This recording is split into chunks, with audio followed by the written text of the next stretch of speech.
பெண்களுக்கான இடுப்பு வலிக்கான நிரந்தர தீர்வு கிடைக்கக்கூடியதான ஒரு கஷாயம் இல்லைன்னா குடிமிளகு.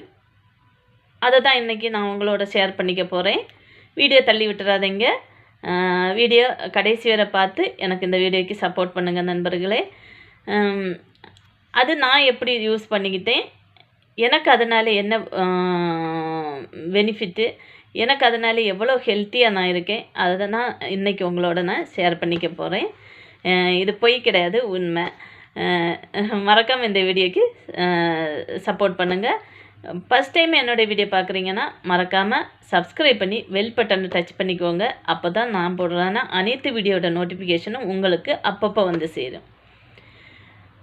பேறு காலத்தில் இன்றைக்கி ஒரு குழந்தையா இருக்கட்டும், 2 குழந்தையா இருக்கட்டும், எவ்வளோ தான் 6 மந்த் ரெஸ்ட் எடுக்கிறவங்களுக்கு இன்றைக்கி பேக் பெயின், கால் முட்டி பெயின், நட்டெலும்பு வலி, லைஃப் லாங் எனக்கு அது இருக்குது. குழந்தை பிறந்ததுக்கு அப்புறத்துலேருந்து நிறைய லேடிஸ் வந்து இன்றைக்கி ஃபீல் பண்ணுறாங்க, அழுவுறாங்க, வேலை செய்ய முடியலைன்னு சொல்லி இது பண்ணுறாங்க.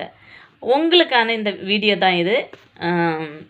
மறக்காமல் நான் சொல்கிறதான இந்த அளவுகளை குறித்து வச்சுக்கிடுங்க. இப்போது நான் வந்து எனக்கு வந்து அப்பா கிடையாது, பப்பா கிடையாது, அம்மா கிடையாது. என்னோடய டெலிவரிக்கு நான் இது தான் சாப்பிட்டுட்டு என்னோடய எல்லா வேலைகளுமே, பிறந்த குழந்தைய, என்னோடய பெரிய குழந்தைய, அப்புறம் என்னோடய வீட்டுக்காரரை, வீட்டில் எல்லாம் சகல வேலைகளையும் எல்லாமே நான் தான் பண்ணிக்கிட்டேன். அது எப்படி என்னால் முடிஞ்சுது. இன்றைக்கி எனக்கு பேக் பெயின் கிடையாது, நட்டெலும்பு பெயின், கால் எதுவுமே கிடையாது.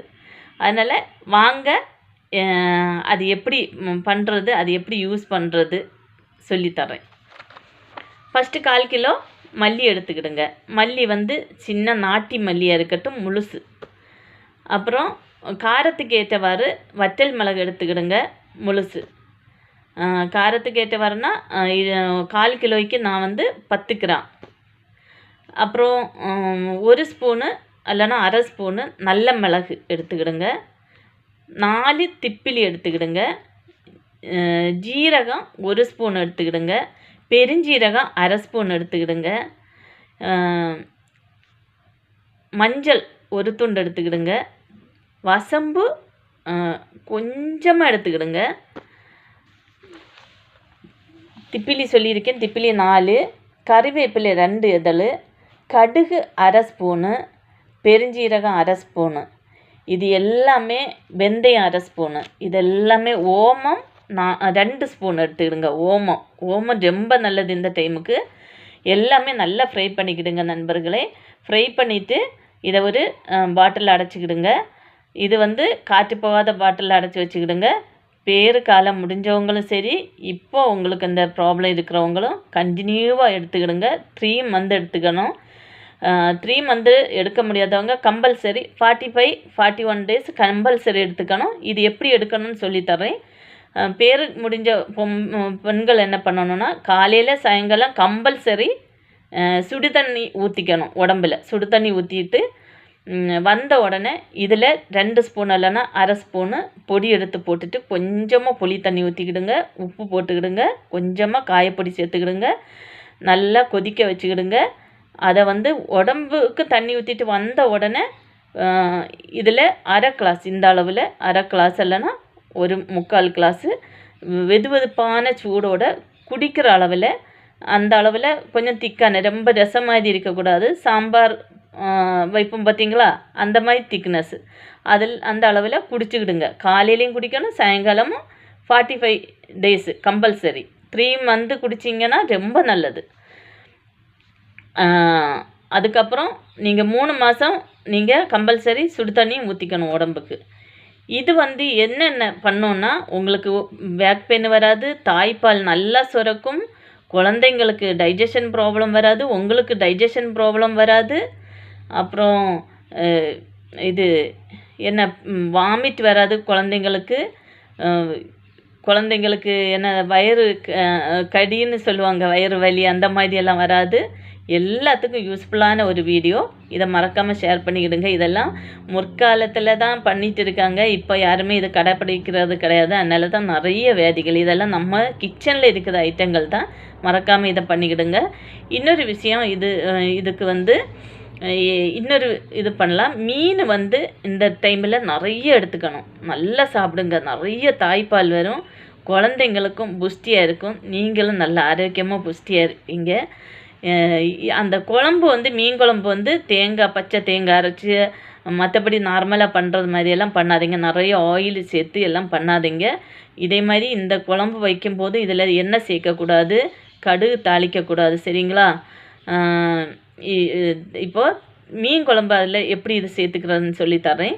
மீன் குழம்புக்கு வந்து நீங்கள் எந்த மீனாக இருக்கட்டும் நல்லா வாஷ் பண்ணிவிட்டு அதில் 2 ஸ்பூனு இல்லைன்னா 1 ஸ்பூன், மீன் எவ்வளோ இருக்குது அந்த அளவுக்கு இந்த பொடியை அரைச்சி வச்சுருக்கீங்க பார்த்தீங்களா, பொடியை போட்டுக்கிடுங்க. உப்பு போட்டுக்கிடுங்க. 2 ஸ்பூனு தேங்காய் துருவினது நல்லா ஃப்ரை பண்ணிக்கிடணும். ஃப்ரை பண்ணிவிட்டு நல்லா அரைச்சிக்கிடுங்க. அதையும் இதில் போட்டுக்கிடுங்க. தேவைக்கு உப்பு போட்டுக்கிடுங்க, கருவேப்பிலை போட்டுக்கிடுங்க. லாஸ்ட்டில் வந்து கொஞ்சமாக ஒரு 2-3 ட்ராப்பு தேங்காய் எண்ணெய் நீங்கள் இறக்குற வேலைக்கு அந்த குழம்புல சுற்றி ஊற்றிக்கிடுங்க. ஊற்றிட்டு நல்லா கொஞ்சம் திக்காக குழம்ப வச்சு இறக்கி இந்த பேறுகால பொம்பளைங்களுக்கு நிறைய கொடுங்க. நல்லா சாப்பிடட்டும், எந்த ப்ராப்ளம் வராது, நல்லா ஆக்டிவாக இருப்பாங்க. நான் வந்து வேறு எந்த மெடிசனும் எடுக்கலை, இதுதான் நான் ஃபாலோ பண்ணேன். இன்றைக்கி வேறு நல்லா எனக்கு பேக் பெயினுங்கிறது எனக்கு இன்றைக்கி வேறு இல்லை. காலு முட்டு வலி, நட்டெலும்பு வலி இன்றைக்கி வேறு இல்லை. ஃபஸ்ட் ஆஃப் ஆல் நான் சொல்ல போனோன்னா அது வந்து கடவுளோடைய ஒரு பிளெஸ்ஸிங்னு தான் நான் சொல்லுவேன். செகண்ட் வந்து நம்ம பண்ண வேண்டியதான விஷயங்களை நான் வந்து 45 டேஸ் எடுத்துக்கிட்டேன். அதுக்கப்புறம் டெலிவரி ஆனதுக்கப்புறமும் இப்போ நார்மலாக இருக்கிறவங்க வந்து எடுக்கக்கூடாதா, நாங்கள் எடுத்துக்கலாமா அப்படின்னு லேடிஸுக்கு நிறைய டவுட்டுகள் வரும். கண்டிப்பாக எடுத்துக்கலாம். நீங்களும் இதே மாதிரி பண்ணி வச்சுட்டு குழம்புலலாம் நீங்கள் இது பண்ணிங்கன்னா கேஸ் ட்ரபிள்னால, டைஜஷன் ப்ராப்ளத்தினால இந்த மாதிரியெல்லாம் இருக்கிறவங்களுக்கு நல்ல தீர்வு கிடைக்கும். மறக்காமல் இதே மாதிரி நெக்ஸ்ட் வீடியோலையும் குழந்தைங்க பிறந்த வேளையில் நான் என்ன பண்ணேன், இப்போலாம் குழந்தைங்களுக்கு கரப்பான் அந்த மாதிரி பிரச்சனைகள் வராமல் இருக்கிறதுக்கு நம்ம என்ன பண்ணணும், குழந்தை பிறந்த உடனே குழந்தையோட வயிற்றில் இருக்கிறத எல்லா கழிச்சும் சுத்தமாக கொஞ்சம் கூட இல்லாமல் வெளியே வர்றதுக்கு என்ன பண்ணணும், நெக்ஸ்ட் வீடியோ நான் கண்டிப்பாக போடுவேன். மறக்காமல் எனக்கு ஃபாலோ பண்ணுங்கள், சப்போர்ட் பண்ணுங்கள். உங்கள்ட்ட சப்போர்ட் எனக்கு எப்போவும் வேணும். நீங்கள் சப்போர்ட் பண்ணால் தான் எனக்கு இன்னும் இன்ட்ரெஸ்ட்டாக இருக்கும்.